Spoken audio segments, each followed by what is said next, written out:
Sir, pabor ka man sa divorce sa Pilipinas? Iyo, pabor na paboran. Para makakuha ng iba, makakarap ng iba. Parang lang yung kasimple. Dahil po. Dahil kadakulo na garo itong mararaot na pamilya. Pag-iiribanan sa loob ng arong.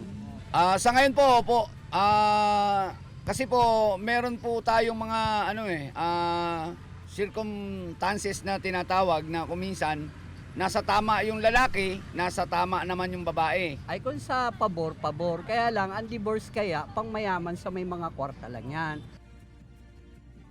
Sir, pabor ka man sa divorce sa Pilipinas? Dahil po, dapat ang pamilya, tatawaning maray na importansya.